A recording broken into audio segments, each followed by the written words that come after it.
So DJI have released HDR mode in video, but it's a little bit of a catch. Let's get into it.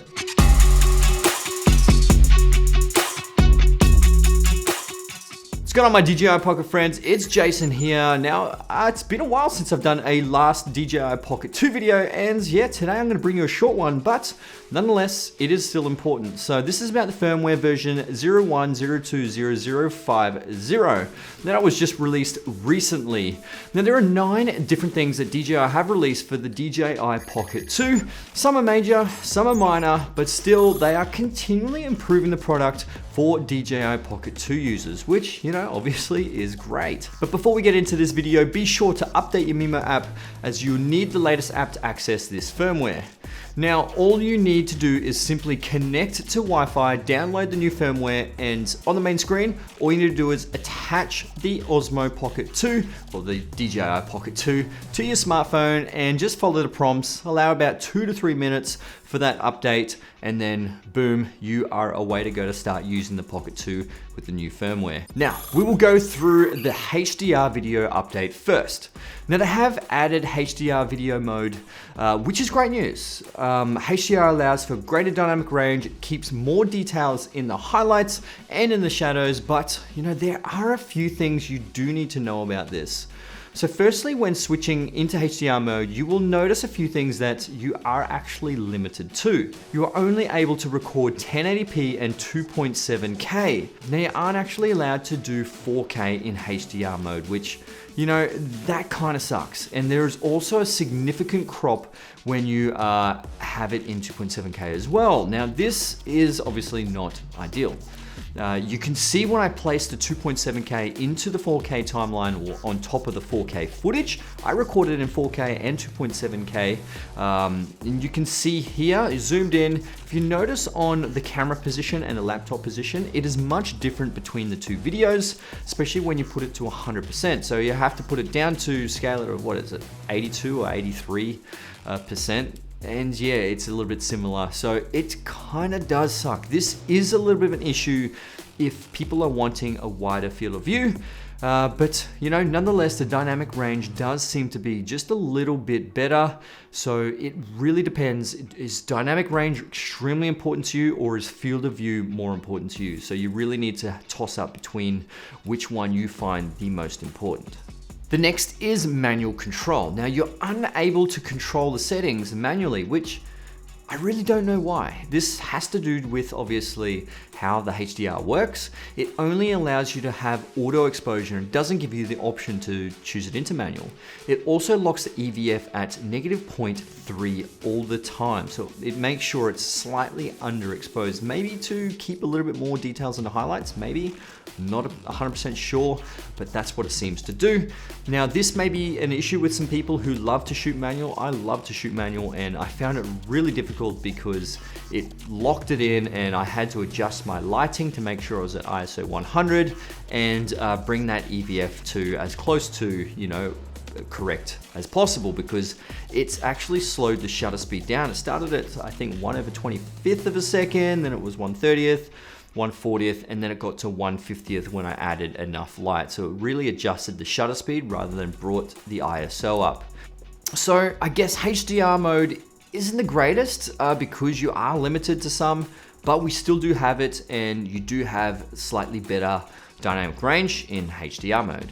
Now, the second firmware update is story mode. It is actually added to the front touchscreen. So if you go into the menu on the Osmo Pocket or the DJI Pocket 2 itself, it actually has story mode there. Now, I don't know if you've ever done story mode before, but this feature can actually be great for people who want to add some quick stories to their social media, for instance.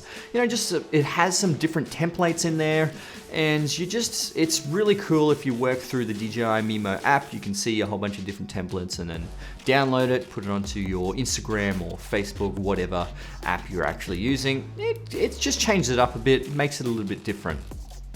The third one is actually, you know, quite big for some, and that is audio monitoring. You are now actually able to monitor the audio through the Pocket 2 device. Now, if you do have the external mod with the audio, I don't actually have the external mod, but essentially you attach to the bottom, and then you've got the wireless audio feed that you can put onto yourself or onto your talent, and then you can plug the 3.5mm audio headphone jack into the side, monitor the audio, then you are able to see if you're clipping, if you're under, if you're not reaching the correct audio levels, -6 and -12, whatever you want your audio to be. That's a great feature for those kind of people. Technically, I don't have it, so I wouldn't really use it anyway.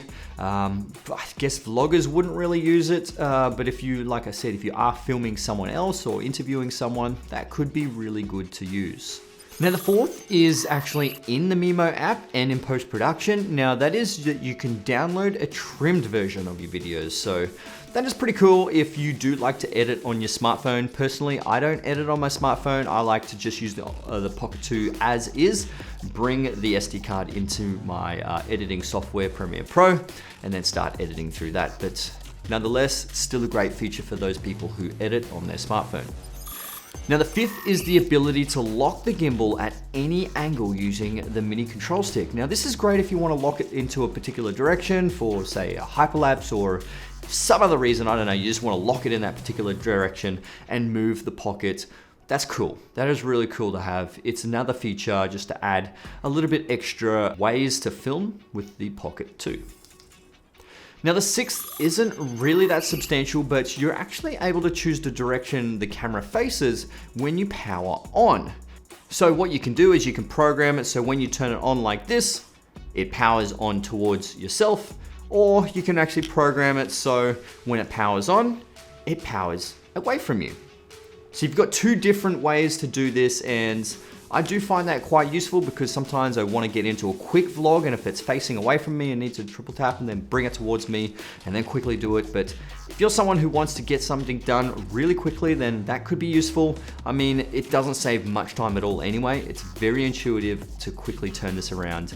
But nonetheless, it's still a nice feature to sort of have. Now the seventh is minor, but they have increased the time that the gimbal stays locked. When you turn it back off, it will lock into the home position and it will hold for a few seconds. And then you will find that it will flop down after a few seconds. Waiting, waiting, waiting. Oh, there we go. And it's floppy. So it's a lot longer than it used to be. So that is great. You know, it's if you really want to try and return the gimbal back into the case and it's flopping around like this, it does make it a little bit more difficult. So if it is locked into that position, you're able to put it into the case just a little bit easier. So I suppose the user experience, it does increase it a bit, makes it a little bit easier to use, put away. So that's a kind of cool feature from DJI. All these little things do matter in the end and counts to the overall user experience with the Pocket 2. And the eighth and ninth, pretty much just small minor bugs that they fix with the Pocket 2, just to make sure it works optimally. But yeah, that's pretty much it.